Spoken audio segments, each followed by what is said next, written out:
Welcome to the Quick Pro Camera Guide for the Sony a6000. This is a great camera that will capture amazing images as well as HD video. We hope you'll enjoy learning more about it with this guide. This guide is meant to be a study tool to be used in connection with and not a replacement of your camera's owner's manual. You can watch it entirely in one sitting or by chapter. Let's get started.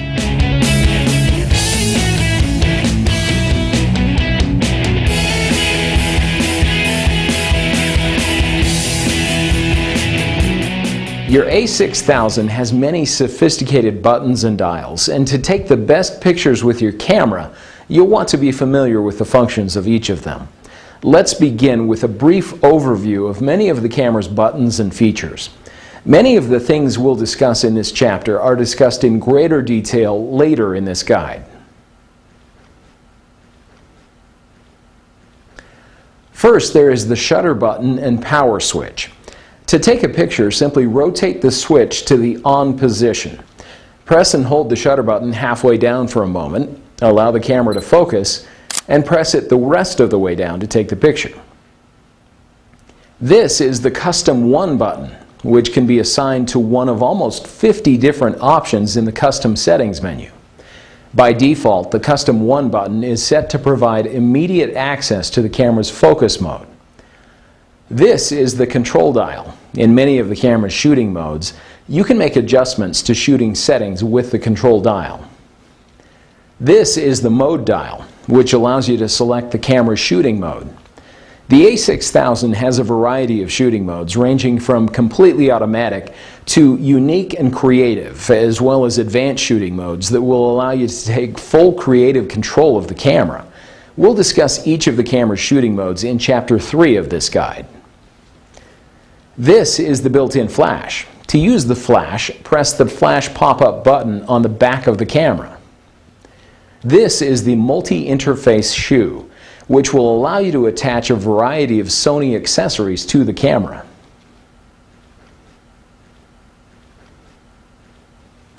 Now let's take a look at this side of the camera. This is the terminal cover, where you'll find the USB and HDMI terminals. The HDMI terminal will allow you to connect the camera to an HD TV, and the USB terminal will allow you to connect the camera to a variety of devices, as well as charge the camera's battery. To charge the battery, simply connect the supplied AC adapter to the camera using the USB cable. This is the zooming lever for the lens, which will allow you to use the zoom feature on the lens. On this side of the camera, we'll find the lens release button. To attach a lens, make sure that the camera is switched to off. Hold the camera with one hand and the lens with the other like this. Align the lens's index with the camera's index. Then gently rotate the lens until it clicks into place. When you want to remove a lens, press the lens release button while holding the camera with the same hand. Then, with the other hand, rotate the lens until it uncouples. Take great care not to scratch the lens by allowing it to make contact with anything. When you need to clean your lens, it's a good idea to use a lens cloth. Other fabrics can dull or scratch your lens. Avoid changing lenses in windy or dusty conditions. This will help your image sensor stay clean and free of dust. Also on this side of the camera, there is the NFC mark, which indicates the touch point for connecting the camera to an NFC-enabled smartphone.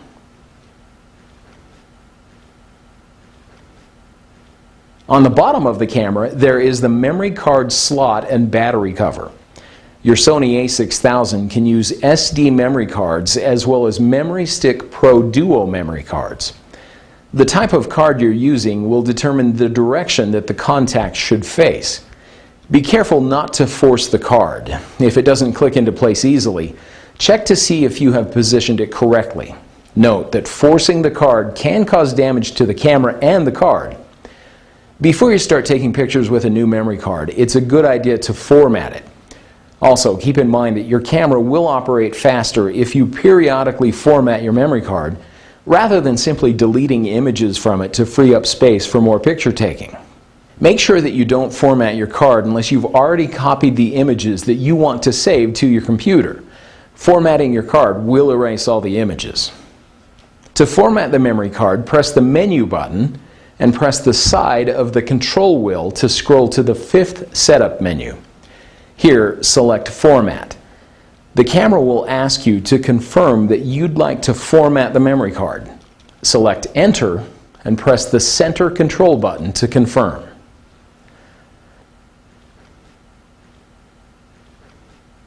Now let's take a look at the back of the camera.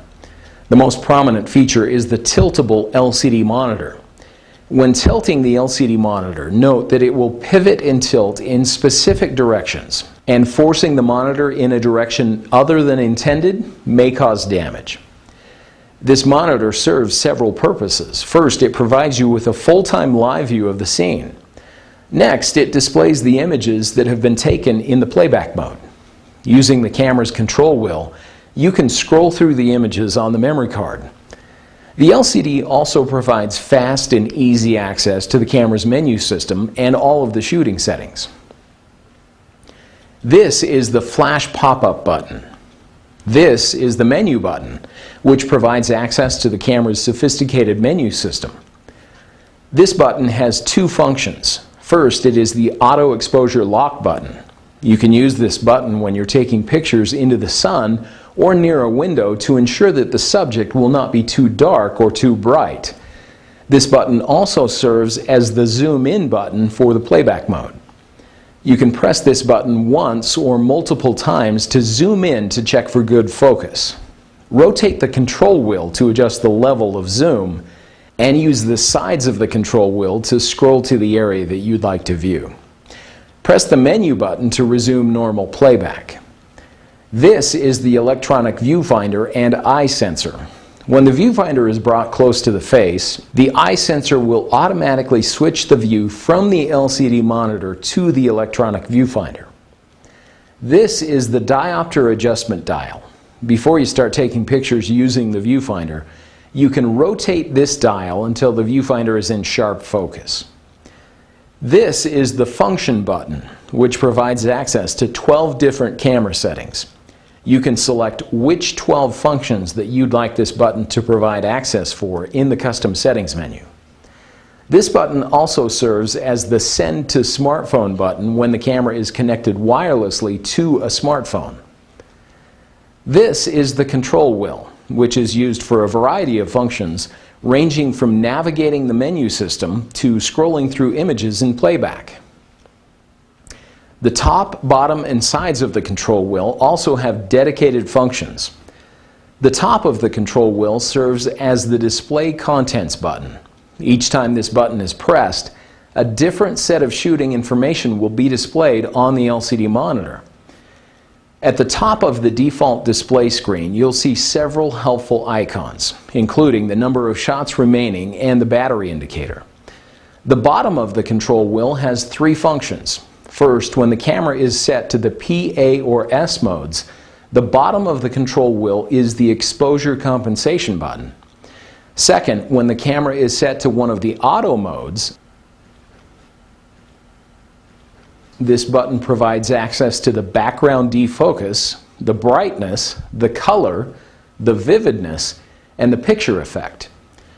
Third, when the camera is in playback mode, this functions as the image index button.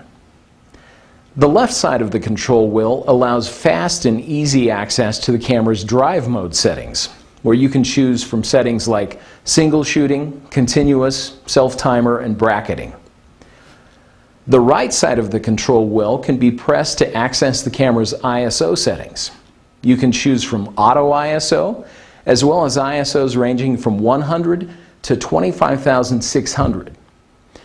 This is the playback button, which allows you to view the images and movies that have been recorded on the camera's memory card. This is the Custom To button, which can be assigned to a variety of settings in the custom menu. By default, it will provide access to the In-Camera Guide, which offers helpful shooting information. The Custom To button also serves as the Delete button in the camera's playback mode.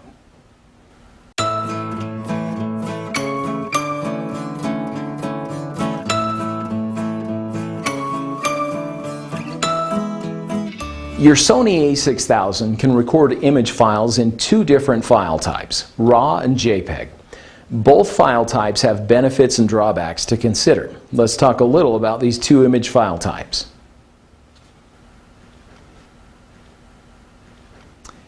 There are several important things to know about RAW files. First, they are not actually image files. They are actually the raw data saved to the memory card directly from the image sensor. Next, RAW files are uncompressed, meaning that the file sizes are considerably larger than those of compressed files. RAW files have a much broader range of tones. Shadow and highlight areas have more detail than JPEG files. Also, you can make extensive edits to a RAW file without losing data or image quality. And finally, RAW files appear flatter with less color and contrast and must be processed on the computer before they're printed. JPEG files, however, are very different from RAW files. JPEG files are a standard image file format that can be read by any image software. They're compressed, which means that not all of the image data is actually saved. Because they're compressed, JPEGs are much smaller in file size. JPEGs have a more narrow range of shadows and highlights and will lose some image data each time they're edited. Finally, JPEG files are processed by your camera and are able to be printed directly from the memory card. Because JPEG images require less time when editing on the computer, I use a high-quality JPEG setting for everyday picture taking and snapshots. If I know ahead of time that I'm going to be extensively editing my images, I'll choose the RAW plus JPEG format.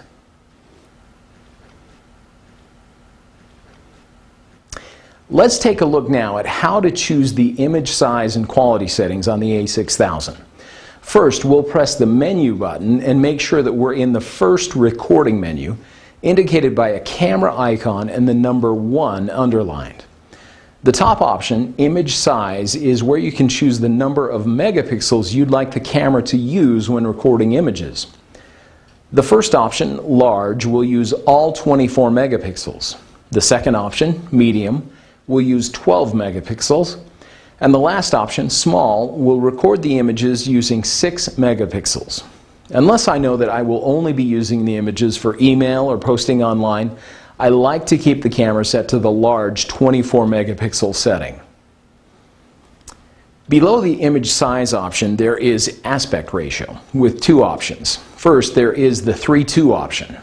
This is the size that you would use if you want to make 4:6 prints of your photos. The other option, 16:9, is the same aspect ratio as a widescreen movie. Use this size if you want your images to match the aspect ratio of widescreen movies. Let's also take a look at the image quality options. There are 4 different options. First, there is RAW. With this setting, the camera will record one RAW file. The next option, RAW and JPEG, will record a RAW image file in addition to a JPEG file. There are also 2 JPEG options, fine and standard. The difference between the 2 JPEG options is the level of compression. The fine option will have the least amount of compression and produce a higher quality image. The standard option will have more compression, slightly lower quality, and smaller file sizes.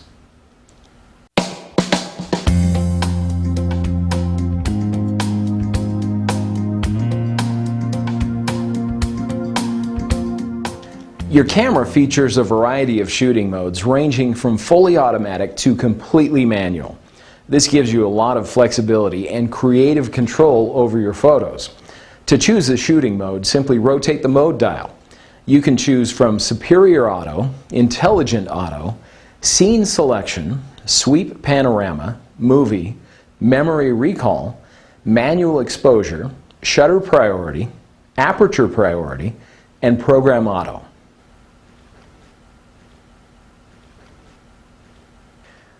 Let's discuss the camera's automatic and scene modes now. With each of these modes, the camera will adjust all of the settings for you, and all you need to do is point and shoot. There are 2 automatic modes on the a6000, Superior Auto and Intelligent Auto. With both of these modes, the camera will make adjustments for the brightness and color of the photo automatically. The superior auto mode will automatically reduce blurring and digital noise. Both the intelligent and superior auto modes will quickly assess a scene and then switch to an appropriate scene mode to take the picture. In both of the auto modes, you can press the bottom of the control wheel to make adjustments to various settings. You can adjust the background defocus, the brightness, the color, the vividness, and the picture effect. Rotate the control wheel to make adjustments to any of the settings. Press the menu button to resume normal picture taking. Now let's discuss the camera's scene modes. Rotate the mode dial to Scene Selection. Now press the center control button to display the scene mode options. There is a scene mode available for almost any shooting scenario, including portrait, sports action, macro, landscape, sunset, night scene, handheld twilight, night portrait, and anti-motion blur. When you recognize one of these environments, simply choose from the scene selection menu and the camera will optimize the necessary settings. Let's talk a little about each of these modes. First, there is the portrait mode. This will help you emphasize the subject by blurring the background. It also reproduces soft skin tones. Make sure you focus on the subject's eyes for the best results. Next, there is the sports action mode. This shoots fast motion at higher shutter speeds. If you hold down the shutter button, the camera will continue taking pictures one after another until you release the button. This mode works best with well-lit scenes, as insufficient light will not allow high shutter speeds. The next mode is the macro mode. This is great for close-ups of small subjects that are physically close to the lens. Use this to capture subjects such as flowers and food in clear, sharp focus. When shooting at distances of less than 9 inches, using a macro lens may be necessary. The landscape mode captures the entire range of scenery in sharp focus with vivid color. Shooting with your lens set to wide angle will increase the sense of vastness of the scenery. You'll also want to make sure you keep your camera level when you're shooting landscape images. The sunset mode allows you to vividly and dramatically capture the warm colors of dusk and dawn. This mode is also great for capturing silhouettes. Shutter speeds may be slow in this mode, so you might consider using a tripod. The night scene mode is great for capturing nighttime scenes without losing the dark atmosphere. In this mode, the shutter speed may be slow, and the use of a tripod will help avoid blur due to camera shake. You'll also want to make sure that the camera is level when you're photographing landscapes or similar scenes. The next mode is the handheld twilight mode. With this mode, you can take pictures at night without using a tripod and still get impressive results. Use this mode for stationary subjects or scenes. The handheld twilight mode takes a burst of shots and then combines the shots to create one image with reduced blur, camera shake, and noise. Keep the camera as still as possible during the continuous shooting. Please note that after the shots are taken, there will be a delay while the camera processes and combines the images. The next scene mode is night portrait, which is great for capturing images of people in nighttime scenes. In this mode, you'll want to pop up the flash to properly expose the subject, and the shutter will remain open for a longer period of time to properly expose the background. The anti-motion blur mode will allow you to capture amazingly crisp images in low-light situations. This mode can be used for moving subjects. Like the handheld twilight scene mode, the camera will take a series of images at very high speed and combine them to create one image with crisp, clear details and low noise. When you use this mode, try to keep the camera steady during continuous shooting.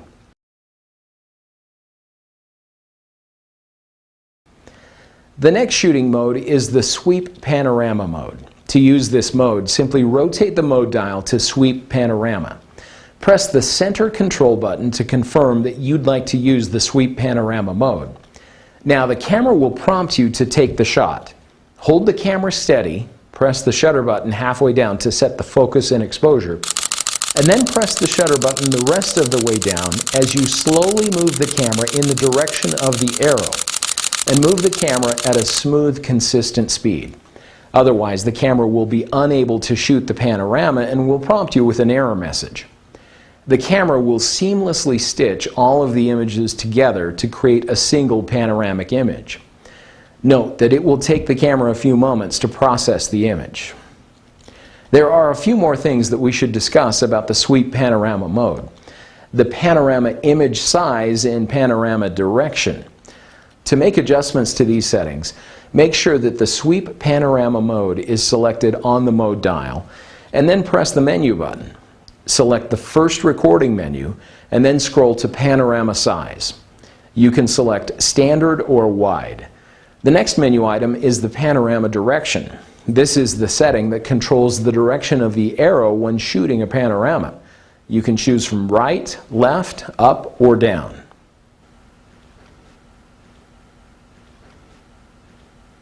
One of the most important concepts in photography is exposure, or the amount of light that falls on the camera's image sensor. A properly exposed photo will have good detail in the shadow and highlight areas. Photos that are too bright are overexposed, and photos that are too dark are underexposed. The camera determines proper exposure using the metering modes. Note that the metering modes are available only in certain shooting modes. To access the camera's metering modes, make sure the shooting mode is set to PASM-MR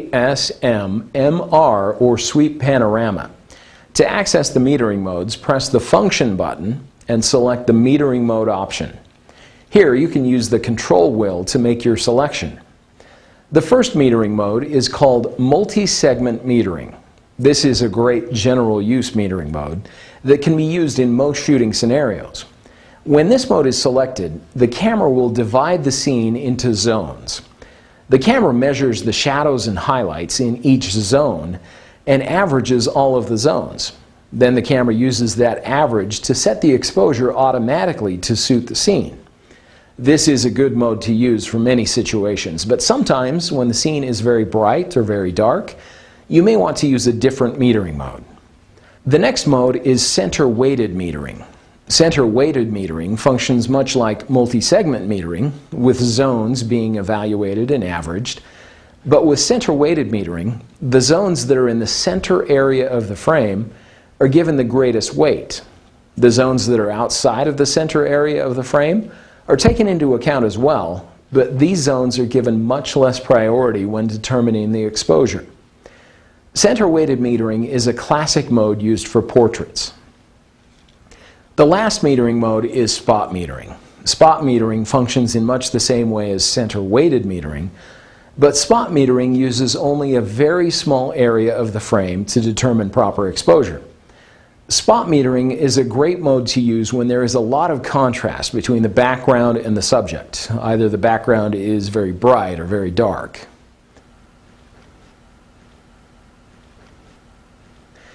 Now that you know a little about how your camera sees and measures light to create properly exposed photos, let's talk a little about the advanced shooting modes on the A6000. These modes allow you to take the most creative control over the camera's settings, like aperture, shutter speed, ISO, white balance, flash, as well as a variety of other settings. The first mode that we'll discuss is called Program Auto, and it's represented with a P. In this mode, the camera automatically adjusts shutter speed and aperture for optimal exposure. This may seem similar to the auto modes, but with the Program Auto mode, you have control over the camera's aperture, shutter speed, focus mode, drive mode, and built-in flash settings. To operate in this mode, rotate the mode dial to P and press the center control button to begin shooting. You can monitor exposure settings like the aperture and shutter speed at the bottom of the LCD. Taking a picture in this mode is easy. Simply hold the shutter button halfway down to focus and then press the shutter button all the way to take the picture. You may find that the shutter speed is too slow for what you're photographing, or that the aperture does not give you the depth of field that you're looking for. If you'd like to change the camera's shutter speed and aperture combination, simply rotate the control dial. If the image is too bright or too dark, you can adjust the exposure compensation by pressing the bottom of the control wheel and rotating either the control dial or the control wheel. Values with a minus sign will make the image darker, and values with a plus sign will make the image brighter. The next shooting mode is the A, or aperture priority mode. The aperture priority mode is useful for times when you want to control the depth of field in an image. Depth of field is the term used to describe the distance between the nearest and farthest objects in a scene that appear acceptably sharp in an image. When only a small area or subject in an image is in focus, it's said to have a shallow depth of field. This effect is achieved by using a smaller f-stop number. When everything in both the foreground and background is in focus, an image is said to have a long depth of field. For a long depth of field, choose a large f-stop number. When you're shooting in aperture priority mode, you'll set the aperture, and the camera will automatically select the correct shutter speed for proper exposure. To use this mode, rotate the mode dial to A and press the center control button to begin shooting. Rotate the control dial or control wheel to select the aperture value as you watch the display on the LCD. Press the shutter button halfway to focus and the rest of the way to take the picture. The next shooting mode is the S, or shutter priority mode. The shutter priority mode is useful for times when you want to control motion in a scene, whether it's freezing action or blurring a moving subject. In this mode, you'll set the shutter speed, and the camera will automatically select an appropriate aperture value for proper exposure. To use the camera in shutter priority mode, rotate the mode dial to S and press the center control button. To select the shutter speed, rotate the control dial or the control wheel. The Sony a6000 has shutter speeds that range from very slow, 30 full seconds, to very fast, 1/4000th of a second.